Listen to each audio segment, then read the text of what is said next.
I swear that I've been a paranormal magnet since I existed in the womb. I have an entire notes section in my phone of experiences that I can remember, and because I have so many, it's difficult to really scare me anymore. But part of their story freaked me out a lot, and I question it almost daily now. So this started in 2017. The activity in the house started to pick up more than usual that year, so seeing and hearing things just became a part of my day, and I never thought twice about any of it, really. But one night in September, I went to bed early because I was sick and had plans the next day. Now, I'm not someone who was blessed with the ability to fall asleep instantly. I'm so jealous of those people too. But after about 20 minutes of laying with my eyes closed, I felt the corner of my bed dip down.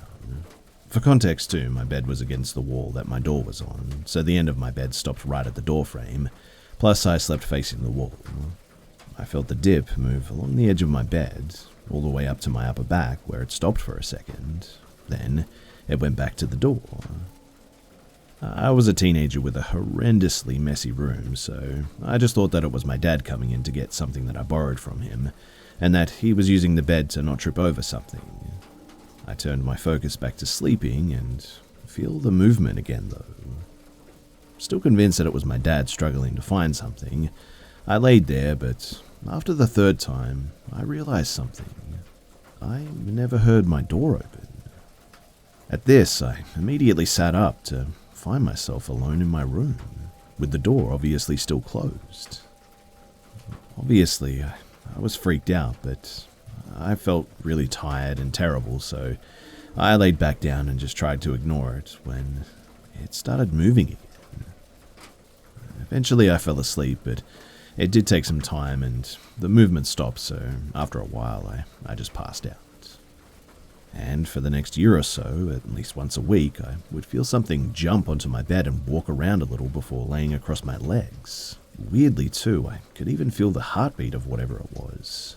It would only happen while I was trying to fall asleep, but later it started walking around even if I was wide awake on my iPad at night. It would only ever stop if I turned to look at it, with the early behavior, plus my mum telling me that she heard scratching from inside of my door at 6 a.m. one morning. We assumed at first that it was a dog.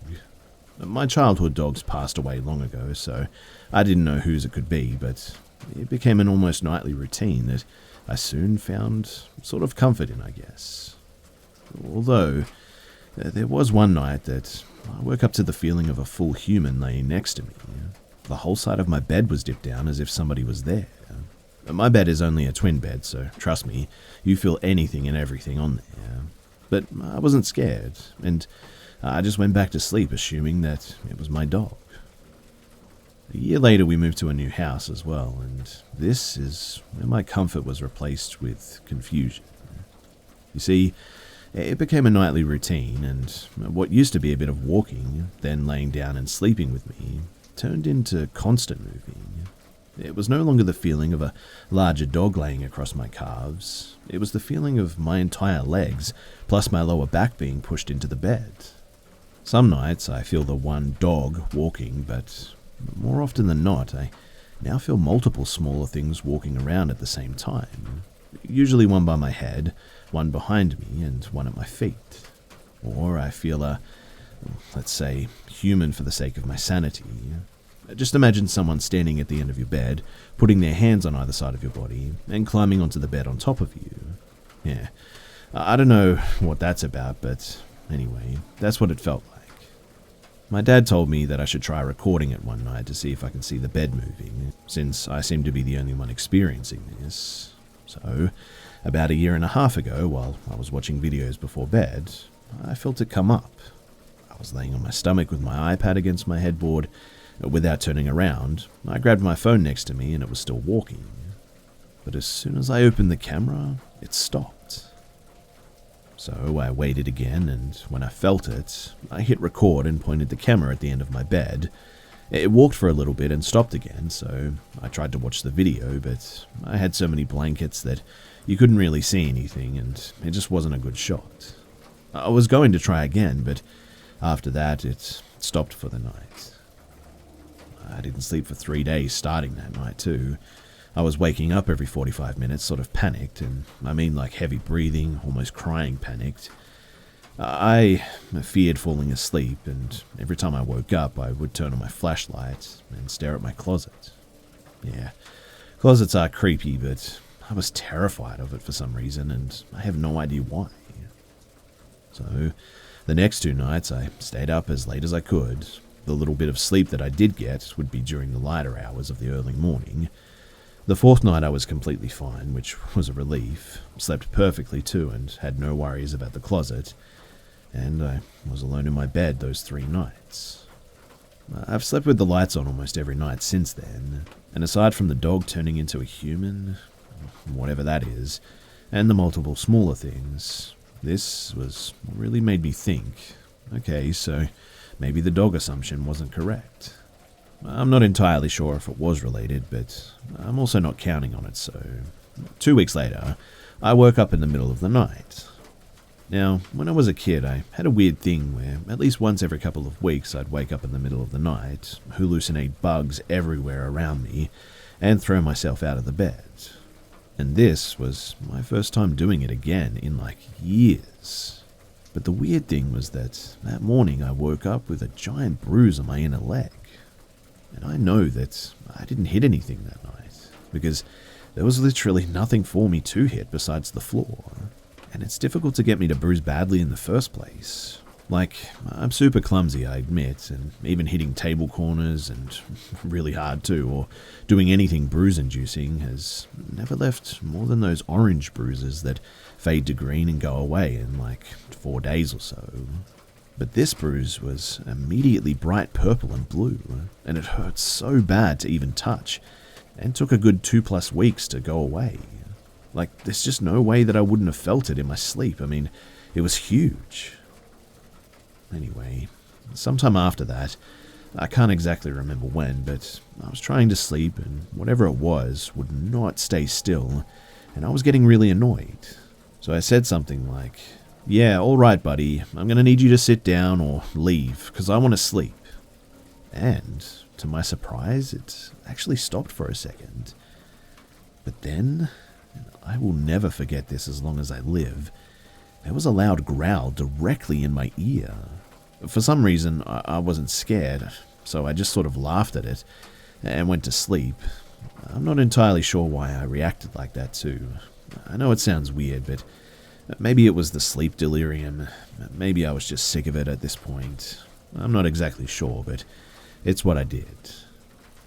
And other than the aggressive nightly walking around my bed, the most recent thing was a couple of months ago, where I was sleeping, but I woke up and couldn't open my eyes, or even move. It felt like whatever it was, in its human form, if that's what you call it, was pinning me down to my bed. After a few seconds of trying to violently move my body, I finally moved and could open my eyes, so that was fun. I have so many other stories too, but they're all more just of the haha today this happened type. Perhaps I'll share more in the future, but this is an ongoing thing, so I don't know what else is going to happen. But yeah, if anyone has any idea of what this thing could be or knows how this thing works, then please let me know, because although it freaks me out, I feel like if it really wanted to hurt me, it probably would have done it by now. Right?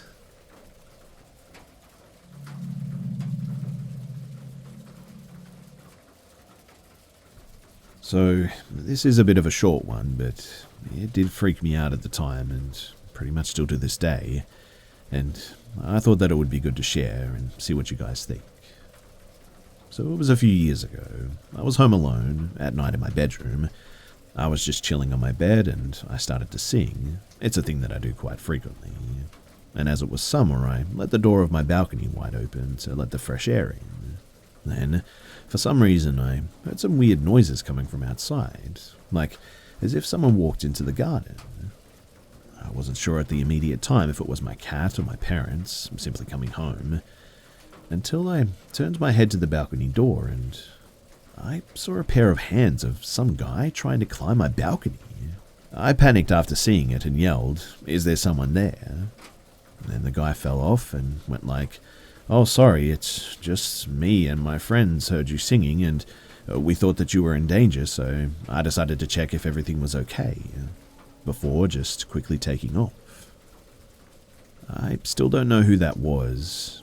Maybe since the house next to ours was used as a vacation lodging, the guy and his friends probably just booked the house for a few days, but I'm not really sure, and still, if he was truly worried, then why did he try to climb my balcony instead of simply knocking on the front door, or even calling the police or something? I don't know. The whole thing seemed very fishy, and when I think about it, it still gives me chills.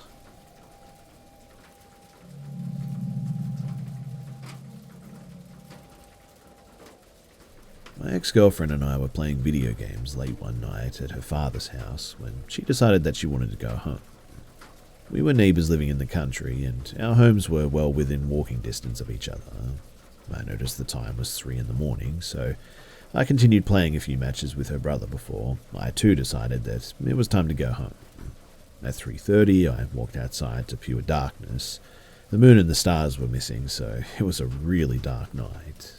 I couldn't see a thing, and noted that the many dogs that usually greet me before I leave just were not there like normal. The silence was odd, I have to admit. I assumed that they must have followed my ex home. I waited for my eyes to adjust to the darkness before I left, but after what felt like 10 minutes, I couldn't see my hand in front of my face. I know the trail back well enough to walk it blind, so I did just that. There is a bush between her father's home and ours, and as I entered, I started to get this feeling of dread. All my senses were warning me of something that I couldn't see. My anxiety was beginning to rise, but I steeled myself against my paranoia and kept going. Once I was out of the bush, I saw the outside light shining in the distance. When about halfway down the trail, I heard this tremendous crashing sound directly from behind me. The sounds of snapping branches and rustling weeds with the rumble of legs beating the ground. I turned around thinking the dogs were coming to escort me home, but boy, I was wrong. This thing was definitely no dog. Time seemed to slow as I realized that this was nothing that I've ever seen before in my life. In fact, I still question if I actually saw anything. Maybe it was just in my head, but it was blacker than the night, a void in the shape of some sort of humanoid creature with a feline head. It's difficult to describe the absence of light having definition, but its black skin was stretched out over a sort of skeletal body. I'm a fairly tall guy too, and this thing's back looked like it was the height of my torso. But the shock of the encounter startled me into making a pathetic noise that makes me feel emasculated even thinking about it. But I quickly went into fight or flight, and I decided to fight this thing. I stomped my foot in a display of aggression and put my hands ready to hit this thing. It stopped 10 or so feet in front of me, and that's when I noticed that it had hands. At mid-stride it paused, and I saw it had black, long, slender fingers. For a moment it just sort of seemed to stare at me, turned, and then ran back to where it came from without making a sound. One thing that I do remember is that it didn't have any tail, and I'll always remember just how graceful this thing looked running the other direction. Its movements were just so fluid. My adrenaline was peaked though at this point, and I was making these deep, powerful breaths as I walked back inside. But when I locked the door, I had this sensation wash over me telling me that locking the door was a useless gesture. I had the sudden feeling that reality was porous and that safety was, well, just an illusion. I eventually spoke with people about what I saw, and I'm told that apparently it was a water spirit. Elders in the area told me that it's been there well before their parents first warned them of its presence. I'm told it's powerful and can be summoned by people who use bad medicine, and one day I gathered my courage and did a search of the bush. I found a swamp in the center of it. I never even knew it was there in all my years of living in that area too. I love the night, but that encounter has me think twice before I go outside alone now. If I do, I always bring a hunting knife with me, but I don't know if that will be of any help against something like that. Nevertheless, I guess I find comfort in my willingness to fight back if it ever did attack me again. However, I don't know if it intended on harming me, or maybe it was sending me a message. I still can't explain where that claim of reality being porous came from, but that's just what it felt like. Again, I don't know if I actually saw this thing, or maybe I was just hallucinating or something. Maybe it was lack of sleep. I don't know, but I'll never forget just how scared I was that night.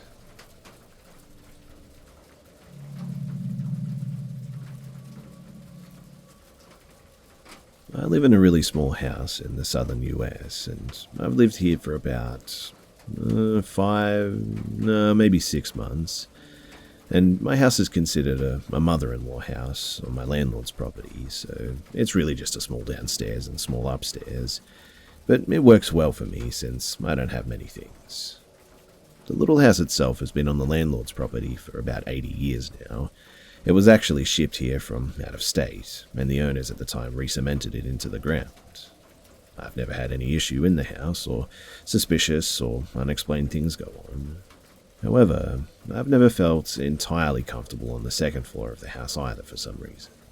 Because I just regularly get the feeling that I'm being watched, or that there's another presence in the room, or something. It's not a feeling that I would previously get in other homes that I've lived in, but it's almost atmospheric, if that's the right way to explain it. I find it a little bit unsettling and can ignore it most of the time. But last night, as I got into bed and pulled the blankets over me, I turned my head to the side to sleep, and I swear to you that I felt pressure being applied to the blanket that was near my head. It only lasted about 2 seconds, but it was gentle, and I felt it move across a few inches down from my head. At first, I assumed that it's my cat walking over to me, so I turn to look for her, and when I do, there's nothing there. In the moment, I just ignored it, and I turned my lights off.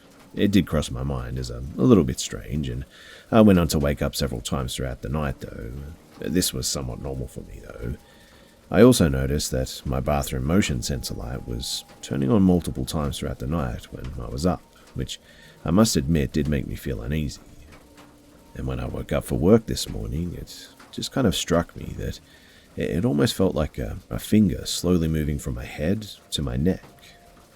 There's a part of me that sees all of this as just kind of happenstance, but I can't repress the uncomfortable feeling I get upstairs any longer, and the little things happening last night weren't quite adding up. I'm also feeling even more uncomfortable about going up there to sleep tonight. So, wish me luck, I guess.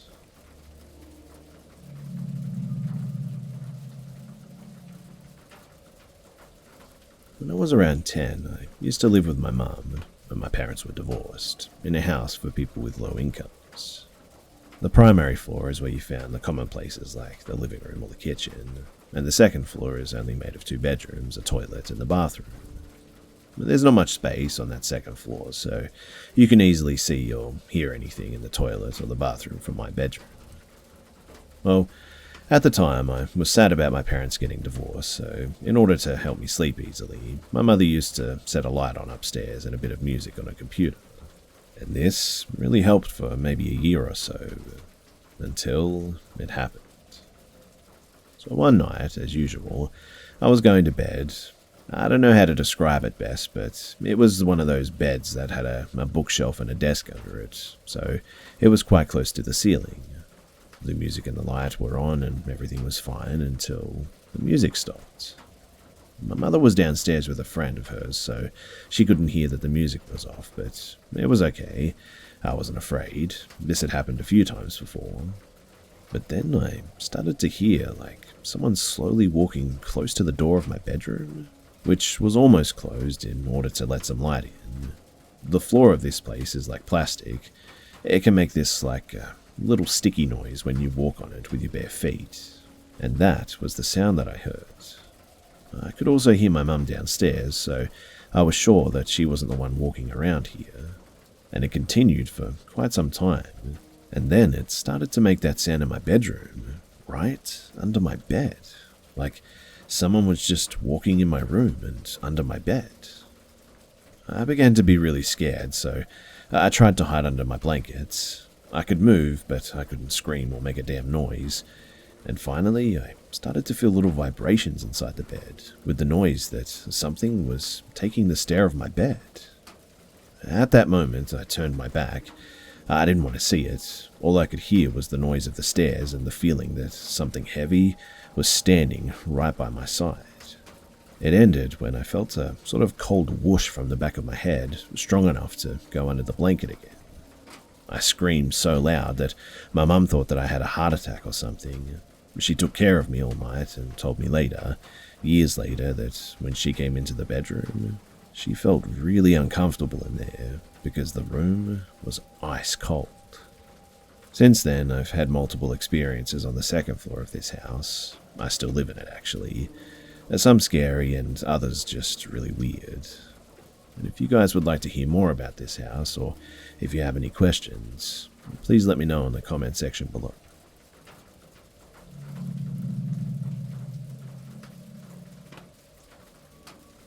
I'm a female, 23 years old as of today, but this happened a couple of years ago.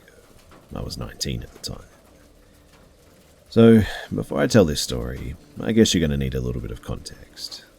At the time, I was in my second semester at university, so most of my classes were scheduled very early in the morning.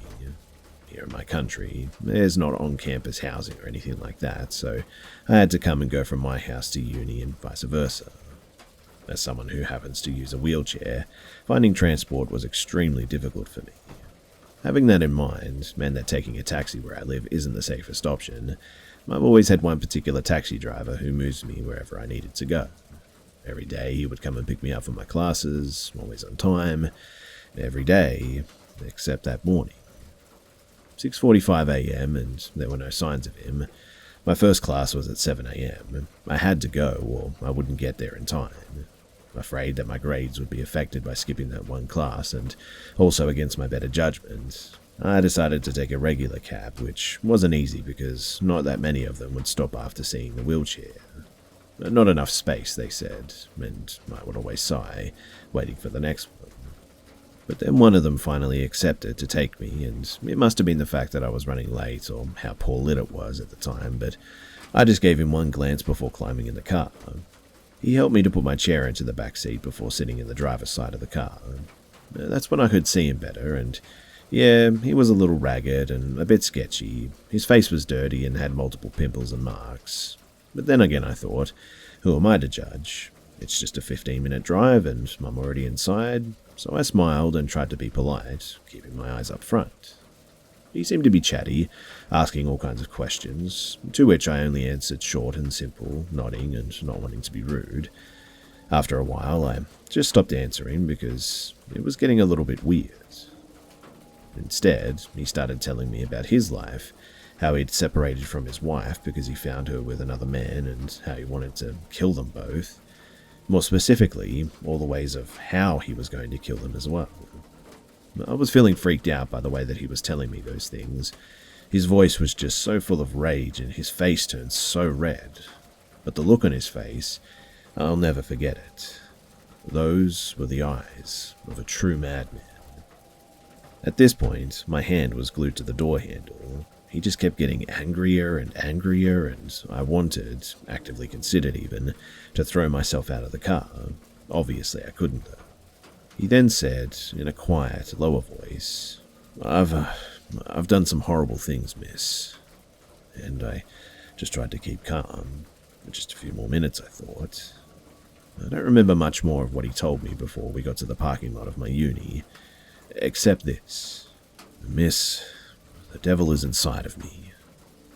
Needless to say, it was a very scary ride. When he helped me out of the car, he also told me, be good, or I could kill you someday. I didn't say anything, just paid him, and then I rolled away. After 5 minutes, I could see him from the central hallway, still in the parking lot. He wouldn't leave, and I had to do at least 3 laps in the main building until he was gone. I didn't want him to know where my classroom was, and even after he left, I called a friend to escort me to the class just in case. In the end, too, I was, unfortunately, 30 minutes late for class. But I've never been that scared, and I hope I won't ever be again.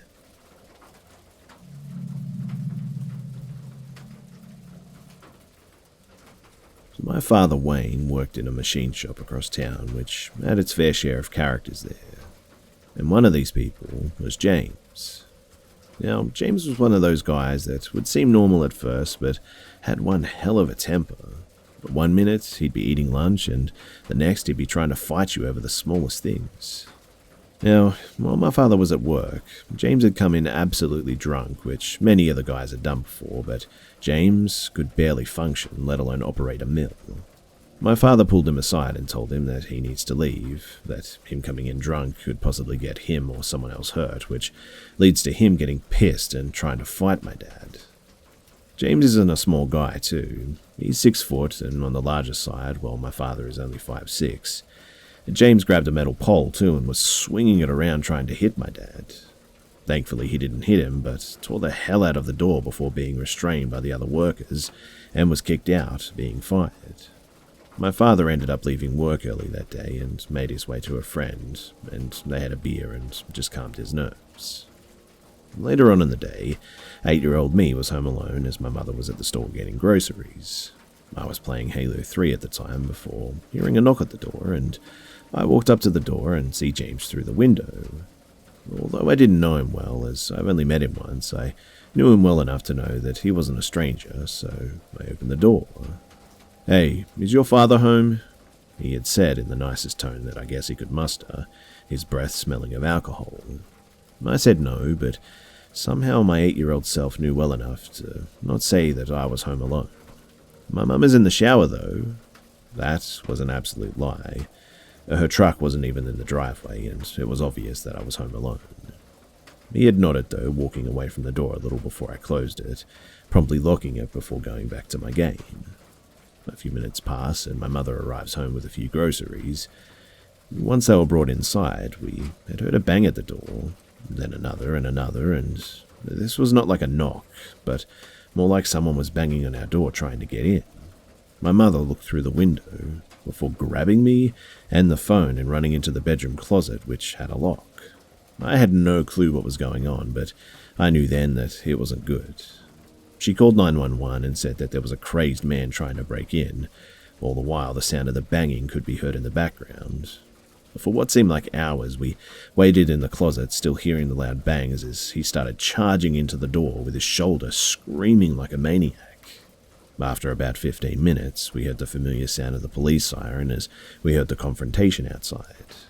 It didn't take long for them to arrest the man. My mother stayed on the line with the 911 operator until we finally walked out, seeing James in cuffs in the back of the patrol car. My father had rushed home and hugged us both, James staring at us with bloodlust in his eyes. And although it wasn't confirmed, I had a good feeling that he was just after my dad, wanting to finish the job in beating him and potentially killing him even. He had seen my mother's truck thinking that it was my father as he drove it into work every now and again. But in the end, it was a pretty narrow escape for my dad, I think.